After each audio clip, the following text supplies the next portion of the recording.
So I've written in those components, bx is 8.66 and by is equal to 5 into my large diagram. Now I need to find rx and ry. All right, so from my diagram for these magnitudes, rx is equal to bx minus ax, and ry is equal to by minus ay.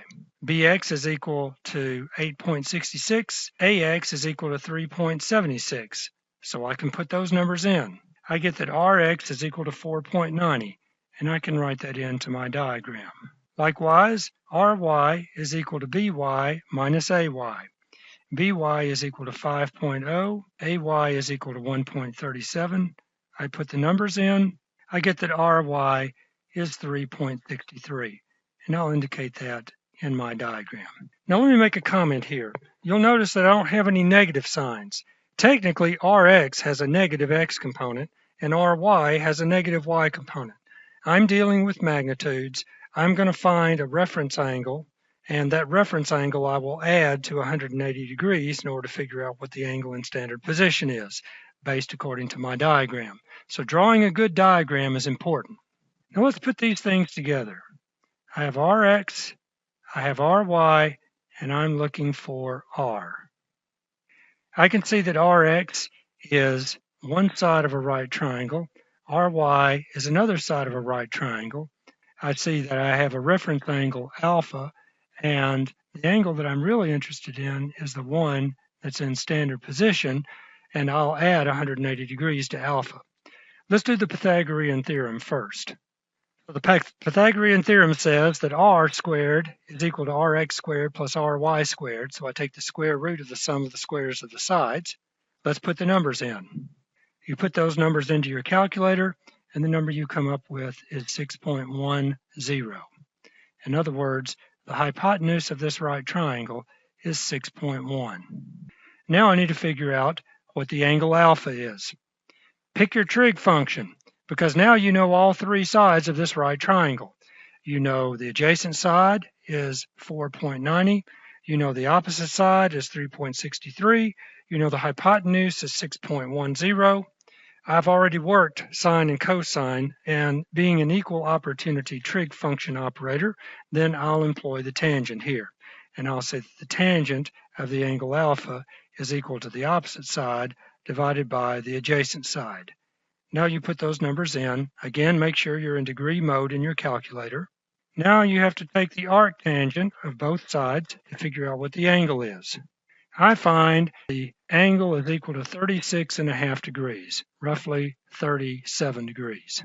So my resultant vector r analytically is equal to 6.10 meters at 180 plus 36, which is 216 or 217, depending on how you round things, 216.54 degrees.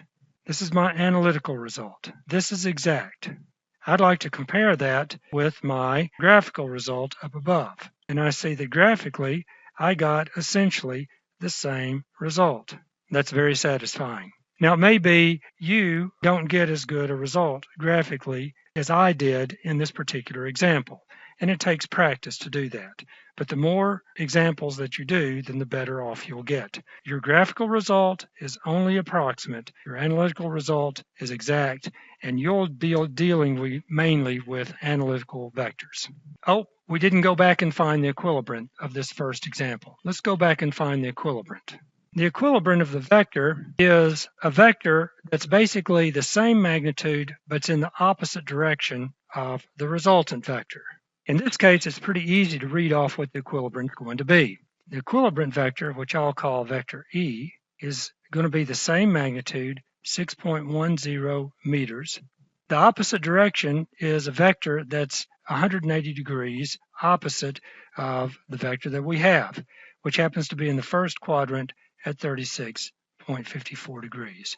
So once I know what the resultant is, I can just read off the equilibrant by taking a vector that's at an 180 degree angle opposite to the vector that I just found. Now let's go to the next example. Mathematically, find the resultant and the equilibrant of the sum. A is 400 newtons at 67 degrees, B is 800 newtons at 190 degrees. Again, we'll work to graphically construct this, figure out an approximate resultant. Then we will analytically figure out what our resultant is, and then the equilibrant will be the same magnitude of the resultant and in the opposite direction. Vector A is in the first quadrant. Vector B is just in the third quadrant. So I'm expecting that my resultant is going to be somewhere in the second quadrant. So I will have to plan accordingly. Now in this case, I want to choose a scale. I'm going to choose a scale in which 100 newtons is equal to 1 centimeter. The way you choose your scale is you see what size space you have to work in, you see what vectors you have, and then you choose a scale that will fit that space with the vectors that you have. I'll choose an origin for my first vector that is kind of at the bottom middle of the page. I'll measure the angle, 67 degrees, and I'll draw an arrow that's 4 centimeters long in that direction. There's my first vector. At the tip of this first vector, I'll construct the origin for my second vector. And from this origin, I'll measure an angle that's negative 190 degrees. All right, so I was wrong. Negative 190 degrees means that I start at the plus x-axis and I go in the clockwise direction 190 degrees.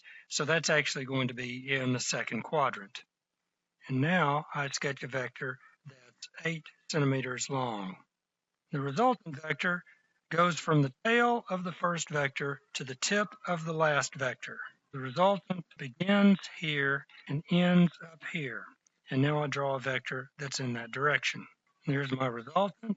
I want to figure out what that angle is and what the length of the resultant is. Graphically, it looks like this vector is about 7.9 centimeters long.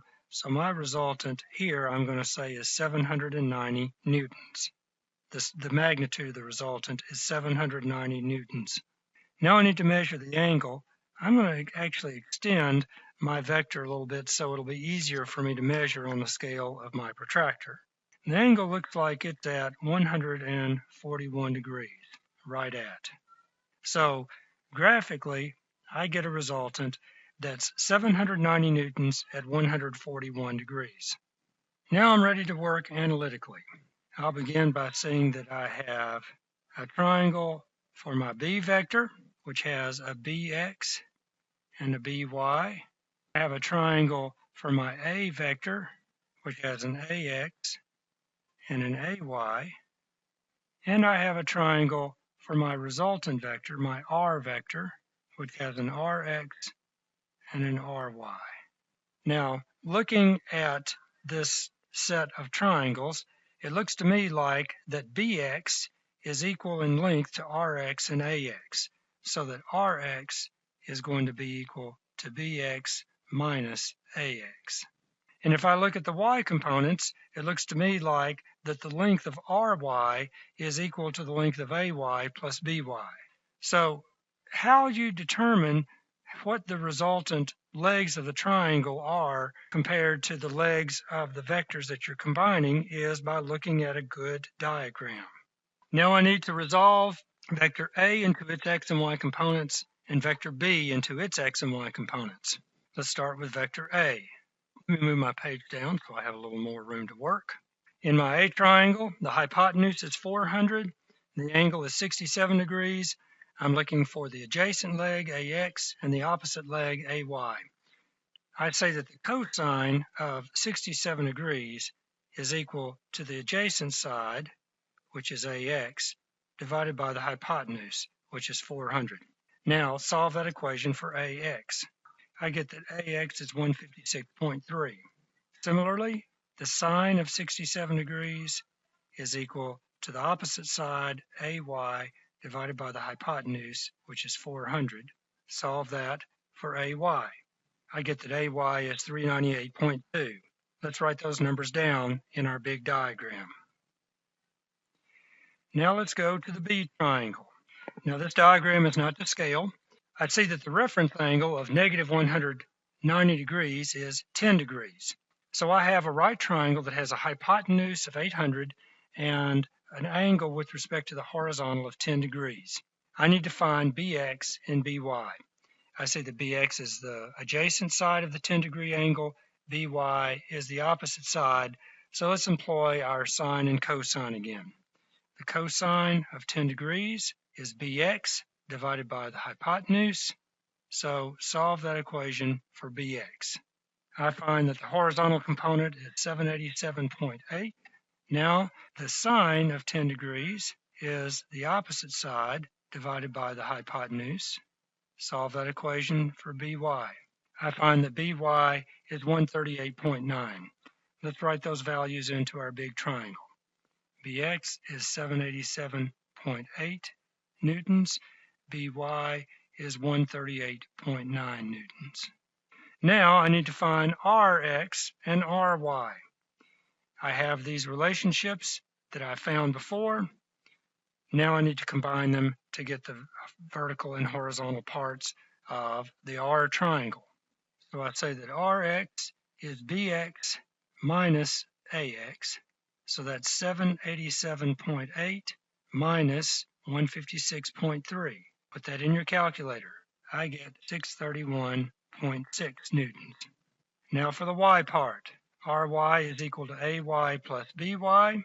I put in the numbers. Ry is 507.1. And now I'm ready to figure out the length of the hypotenuse of the R triangle and the angle. I'm going to find this reference angle, which I'll call beta, and then I'll subtract beta from 180 degrees to figure out what the angle in standard position is. So let me go down and draw this R triangle. First, let's find the hypotenuse using the Pythagorean Theorem. Let's put in the numbers. Let's apply the calculator. And the result I get is 809.96, which rounds to 810, roughly, newtons. The hypotenuse is 810. Now I need to find the angle beta. I've used sine and cosine so far. Let's use the tangent to figure out what beta is. The tangent of beta is equal to the opposite side divided by the adjacent side. Let's put in the numbers. Now let's take the arctangent of both sides to figure out what the angle is. I find that the angle beta is right at 39 degrees. So our analytical resultant is that R is 810 newtons at 180 minus 39 degrees. My resultant is 810 newtons at 141 degrees. That's an exact result. Let's compare this with our graphical result, which was 790 newtons at 141 degrees. If you compare these two angles, these two resultants, you find that in fact they're pretty close to each other. The analytical resultant's the one that you want to go with. Not bad, I nailed the angle, but I was off a little bit in the magnitude of this vector, off by 20 parts in 800, so that's not bad. So let's review this lesson. What have we done? We've figured out the difference between vectors and scalars. And then we've talked about how do we add vectors. We've done a graphical result. We've done an analytical result. We've done the tail to tip method. We've sketched vectors to scale. We've resolved vectors into their horizontal and vertical components. We've used the rules of trigonometry and the Pythagorean theorem in order to figure out an analytical resultant.